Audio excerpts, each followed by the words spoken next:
lot of advice is given to women that, be more confident. Okay, but like, how do you be more confident, right? I think one of the things is like the mindset. And Sarah Blakely, the founder and CEO of Spanx from the States, she said something that I think really resonates with me, and it has to do with confidence. She said, don't be intimidated by what you don't know, because this could be your selling point. It could be what makes you different and what makes you bring a different type of product or service in the market. So a lot of women, and I think this is the case across lots of people, even in corporates, is that when you apply for a job, women like to know that they tick everything, 100% of the job description before they fill out the. Hi, everyone. This is the Peking University HSBC Business School Entrepreneurship Society. Today, we are speaking with Bauhinia, the founder of Anima Ventures. So may I ask you to introduce yourself? Hi, Nicholas. Thank you for this opportunity to speak with you and on your platform. So my name is Bauhinia, and I am the founder and an impact venture builder at Anima Ventures, and we are based in Hong Kong. So just a little bit about myself. I think probably a little bit stereotypically, like anyone from Hong Kong or in this space, I do actually have a banking and finance background when I was working back in London and Zurich. So I used to live in Europe and work there. Although my academic background was actually in political sciences and languages. So that is quite a bit different. So through a confluence of conversations and inspirations, it led me to actually quit the corporate track. So to me, making money off money was just a very intangible prospect. And I didn't think that it would, fulfill me for the rest of my life. Although, the learning curve was great in banking and finance. So with the confluence of events, I was inspired by a book that a friend recommended me called A Curious Mind, The Secret to a Bigger Life, to have a lot of these, to start and have these serendipitous encounters and so-called curiosity conversations to find out what others are doing and why they're inspired to do it and how they live their life. And through that, I actually discovered by reading the FT as well, and reached out to one of the people who was profiled on the FT. She is the managing and founding partner of the first millennial-led VC focused on female founders based in the United States. And from her profile and her TED Talk, and I actually reached out to her in person, it made me feel the excitement of working in entrepreneurship and startups. It gave me the confidence and inspiration to go into this ecosystem. And I haven't left it since. And from London, I came back to Hong Kong. I got myself involved starting anew, but I got myself involved as a market launcher and BD manager at a scale up. So it was an HR tech scale up based in Singapore, but I was helping out in the Hong Kong and Taiwan markets. And this is what led me to get to know the Hong Kong venture and startup ecosystem. And this is my raison d'etre and why I started Anima Ventures. Thank you for sharing. Certainly sounds like a very exciting and interesting journey. So may I ask, what problem does Anima Ventures aim to solve? Yes, so Anima Ventures is a venture builder. So you might not have heard of this concept in many conversations, but it's been, developing in the United States, in Canada, in Europe for the past decade, I believe. But essentially, a venture builder is part of the venture ecosystem, and it is between a corporate venture builder and a VC and an accelerator. It combines a lot of these good factors from each of these players and these stakeholders in the ecosystem, and it combines it to fit with a particular niche and need in the market.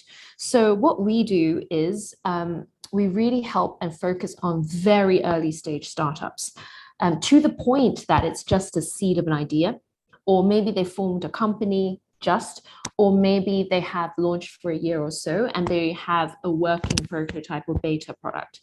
So this is where we believe the go-to-market stage is the most precarious, right? That's where a lot of startups fail. You either run out of funding or you run out of your own bootstrap money. And, it's really not easy going to market. So it's the first 12 to 18 months that we really get ourselves involved in. And particularly in Hong Kong, the funding. So as I understood when I was working at the scale up, I really saw this pain point across the ecosystem when I was speaking to 300 plus companies here. So the funding across different Hong Kong institutions, such as HKSTP or Cyberport, this is not a criticism. This is just an observation. But it's very scattered and piecemeal. So you get a lot of grants, but it's small amounts, and it takes time for funding for the grants to be approved stage by stage, and it takes up a lot of time applying for these. And so this kind of funding is significant for some startups, but it honestly it's not super helpful. So from the very earliest of stage, a lot of startups in Hong Kong focus by pitching to VCs or pitching in different kinds of competitions. And, there are so many universities that offer these types of competitions. You get prize money or, in-kind kind of investments. And, it's great. If you need a lot of branding, or at that particular moment, you want traction in a particular part of the market, or you think those strategic partners would be interesting as a clientele, or as a strategic investor in your startup. But you do tend to lose focus if you keep pitching in the first 12 to 18 months. And so what happens is you may pitch and pitch and pitch, but you might not win. Or even if you do win, you win across all these types of competitions, you actually focus less on building your beta or improving on it, understanding your customers, getting the customer user journey right. These are all really important things in gaining traction. And ultimately, it's a chicken and egg question. A lot of VCs will, first of all, a lot of VCs in Hong Kong come at a later stage, so Series A beyond. And a lot of them want to look at your traction. But if you spend a lot of time pitching and not focusing on product building and gaining that traction, then, that begets traction. So then it's a sort of like lose-lose cycle. Therefore, the market gap, or let's say the gap in the ecosystem that Anima wants to solve, is this particular go-to-market stage. It is a problem, or let's say it is a stage that every startup needs to go through, but particularly in Hong Kong, it is quite a difficult stage to maneuver and to overcome. Therefore, we exist for this reason. And plus, me and my business partner, so my business partner is a little bit more experienced than me. So he's at least a decade and a bit older than me. So we both have operational experience. He has an industry background, and he also has a wide knowledge of different types of business models. And he has been a venture builder for the past 5 years. So we believe, our operational backgrounds and, our types of networks in Hong Kong that can get you into, the marquee clients, for example, or being able to help you find strategies and pivot at the very beginning. We think these are really useful angles to help you as a startup. And we really think that in Hong Kong, this is a very particular pain point. Thank you so much for sharing. So I think you touched on it just now a little bit, but may I ask, from your experience, what advice do you have for founders in Hong Kong?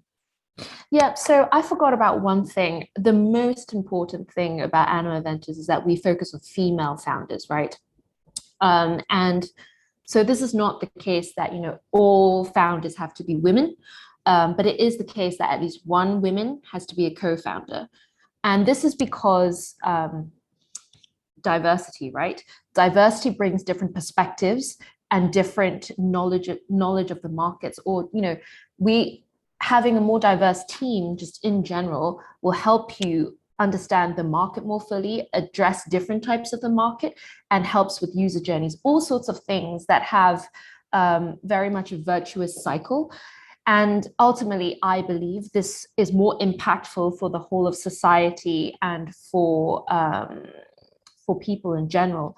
So I believe Anima Ventures is the first female-focused venture builder in Hong Kong. I mean, of course, I think there are one or two funds that are more gender lens focused, but we are the first female-focused venture builder here. And in terms of advice for founders, yeah, time and time again, a lot of advice is given to women that, you know, be more confident. Okay, but like, how do you be more confident, right? I think one of the things is like the mindset. And Sarah Blakely, you know, the founder and CEO of Spanx from the States, she said something that I think really resonates with me, and it has to do with confidence. She said, don't be intimidated by what you don't know, because this could be your selling point. It could be what makes you different and what makes you bring a different type of product or service in the market. So a lot of women, and I think this is the case across lots of people, even in corporates, is like when you apply for a job, women like to know that they tick everything, 100% of the job description before they fill out the form and, you know, they go for the interview. But for men, mostly like they tick 60 or 70% of the JD, and they'll think, I'm totally right for this job. So this is, I don't know if it's our perfectionist mindset, or if we've been cultured or, you know, socialized this way, but yeah, we do tend to be intimidated. So yeah, don't be intimidated by what you don't know. Just go for it. Share your ideas. This is another thing. Don't be afraid to talk about your ideas. Talk about you know, your business plan. I mean, you don't have to reveal every juicy part of it, or, you know, the secret sauce, but by sharing your ideas, one, you help develop your train of thought properly, especially at the earliest of stages. You know, you get sanity checks from different types of people, and you also help yourself. You know, essentially you are pitching whomever you're talking through your ideas to, you are pitching to them to see if they buy your idea, right? So this is like just good training ground for you. I think in Hong Kong, or maybe I think this is an East Asian thing, culturally we are a little bit hesitant to share ideas, because either we're afraid of criticism or losing face, you know, but I think it's important that we do share, because ideas feel other ideas, feel collaborations, feel different types of partnerships, perhaps just like, you know, you with your other fellow students, because you haven't been able to return to China for school, you know, you were sharing different ideas and you started this series. So like a lot of these times is where you unlock something quite interesting, and then you know, you can go further and develop that line of thought. But yeah, so share, that's one important thing. And find your community. If you don't find the community, then form one. You could have an accountability group, a small group, for example. I am in one. And an accountability group is where you have a small group of people, you meet up either virtually or in person, you discuss what you're working on, you have like a set timetable where you meet up again, you know, based on the schedule. And so the whole point is you are all accountable to each other, or you keep each other accountable, let's say.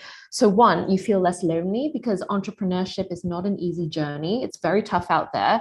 You're always getting knocked down, you're getting feedback, you know, whether it's constructive or not, it's still, you know, you're exposing yourself out there all the time. So it makes you very vulnerable. So other people can give you confidence. You're not alone in doing, you know, the same thing. No, they can, you know, sanity check for you, and most of all, they keep you accountable. And this is especially helpful if you're a solopreneur, or if you haven't found a co-founder yet.